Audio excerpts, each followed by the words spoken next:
இன்றைய முதல் வாசகம் இறைவாக்கினர் எரேமியா நூலிலிருந்து வாசகம் அதிகாரம் 17 வசனம் 5 முதல் 10 முடிய.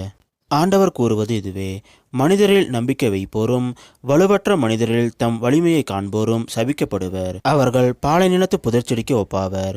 பருவ காலத்திலும் அவர்கள் பயனடையார். பாலை நிலத்தின் வறண்ட பகுதிகளிலும் யாரும் வாழா உவர் நிலத்திலுமே அவர்கள் குடியிருப்பர்.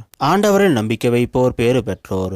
ஆண்டவரே அவர்களது நம்பிக்கை. அவர்கள் நீர் அருகில் நடப்பட்ட மரத்துக்கு ஒப்பாவர். அது நீரோடையை நோக்கி வேர் விடுகின்றது.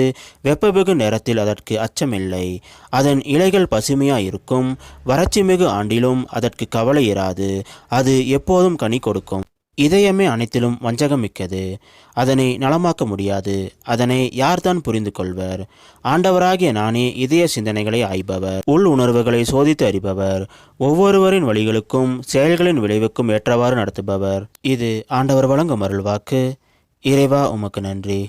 இன்றைய நற்செய்தி புனித லூக்கா எழுதிய நற்செய்தியிலிருந்து வாசகம் அதிகாரம் 16 வசனம் 19 முதல் 31 முடிய. அக்காலத்தில் இயேசு பரிசேயரை நோக்கி கூறியது: செல்வர் ஒருவர் இருந்தார். அவர் விலை உயர்ந்த மெல்லிய செந்நிற ஆடை அணிந்து நாள்தோறும் விருந்துண்டு இன்புற்றிருந்தார். லாசர் என்னும் பெயர் கொண்ட ஏழை ஒருவரும் இருந்தார்.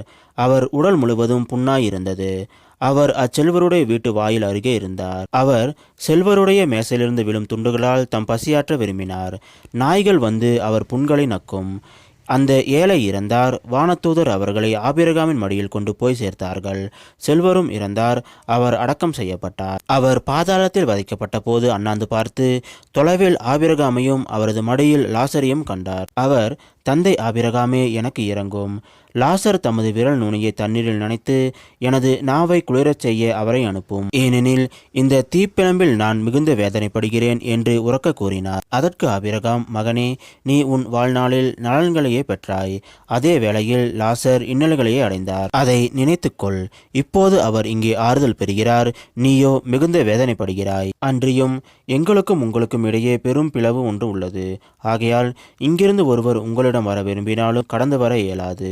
அங்கிருந்து நீங்கள் எங்களிடம் கடந்து வரவும் இயலாது என்றார். அவர்: அப்படியானால் தந்தையே, அவரை என் தந்தை வீட்டுக்கு அனுப்புமாறு உம்மிடம் வேண்டுகிறேன். எனக்கு 5 சகோதரர்கள் உண்டு. அவர்களும் வேதனை மிகுந்த இந்த இடத்துக்கு வராதவாறு அவர் அவர்களை எச்சரிக்கலாமே என்றார். அதற்கு ஆபிரகாம்: மோசேயும் இறைவாக்கினர்களும் அவர்களுக்கு உண்டு. அவர்களுக்கு செவிசாய்க்கட்டும் என்றார். அவர்: அப்படியல்ல தந்தை ஆபிரகாமே, இறந்த ஒருவர் அவர்களிடம் போனால் அவர்கள் மனம் மாறுவார்கள் என்றார். ஆபிரகாம்: அவர்கள் மோசேவுக்கும் இறைவாக்கினருக்கும் செவிசாய்க்காவிட்டால் இறந்த ஒருவர் உயிர்த்தெழுந்து அவர்களிடம் போனாலும் நம்ப மாட்டார்கள் என்றார். இது கிறிஸ்து வழங்கும் நற்செய்தி. கிறிஸ்துவே, உமக்கு புகழ்.